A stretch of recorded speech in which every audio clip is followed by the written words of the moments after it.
Hey, I'm Jaxsun and I just finished my undergraduate degree in environments and I'm just starting my master's in architecture. I chose the Bachelor of Environments with the architecture major because I wanted a creative kind of career as well as something which is technical and has like a big industry behind it. Yeah, so what attracted me to this degree was one, going to the Melbourne uni, which is like one of the best in Australia, and also just being in Melbourne itself, I thought the architecture here could influence my degree a lot better.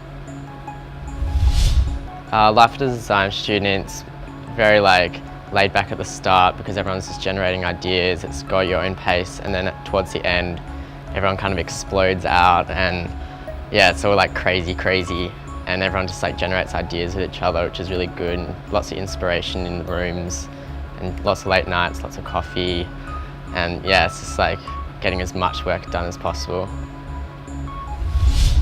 So my typical design studios, it's usually with a group of maybe 15 people.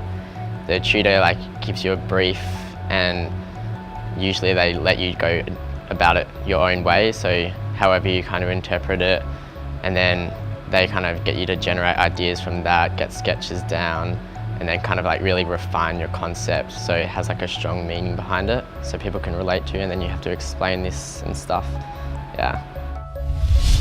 So a typical design studio from the start to the finish involves everyone just coming together at the start. They get the same brief and then your tutor lets you kind of take it in your own direction, however you want to interpret it, and then based on that you have to kind of support your argument as to how you're designing this thing.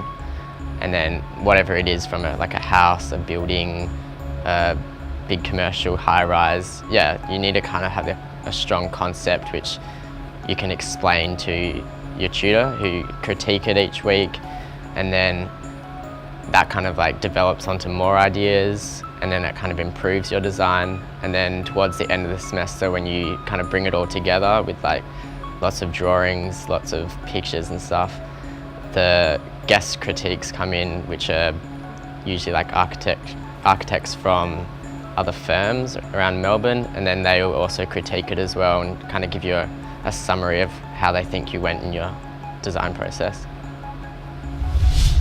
At the end of third year we do Design Studio 4, and my Studio 4 we had to design a motel, and so the inspiration I got from that was a lot from pop culture in motels, the literature behind it, and also a lot of photography experiments.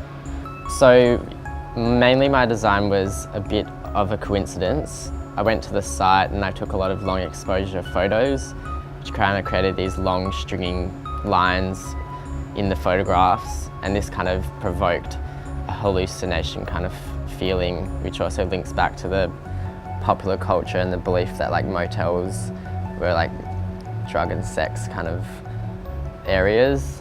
And then my building kind of developed into creating a physical hallucination where someone will come along and feel as if these kind of tubes are entangling the building, kind of something not reality in that sense.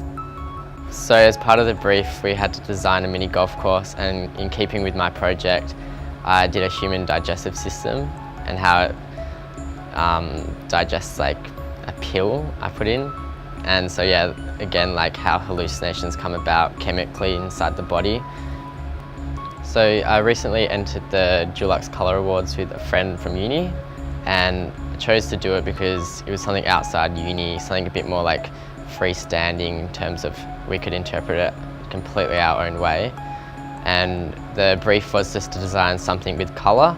So naturally we thought colour was a lot to do with kids as well, so we designed a playground and we got a commendation, so that was really good. So the playground was kind of a structure which could be temporary, it could be moved for events or promotions, something to promote Dulux, as well as something for kids, also for adults. It had a lot of recreational spaces to sit in, and the shape and form itself was quite modern, something different, so it was attracting to the eye kind of thing. So I'm going back to Masters next semester. The thing I'm looking forward to most is studio, because we get to pick our own studio from a selection of maybe 20. And so yeah, that's something which I'll be interested in, and that can probably better my design as well. The qualities I reckon people need to be good at architecture are imagination, curiosity, really hardworking, really good with time management, and just a lot of self-belief. Yeah.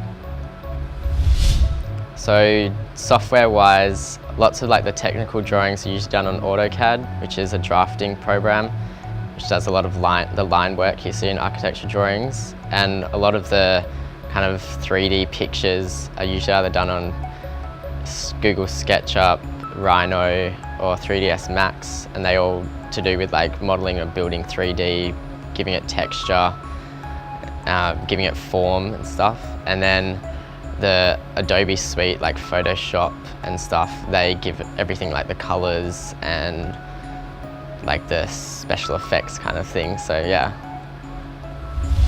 So in the future, I want to finish my Masters and then work in a firm for a little while, and then I want to open my own firm and work for myself and design what I want to design. Yeah.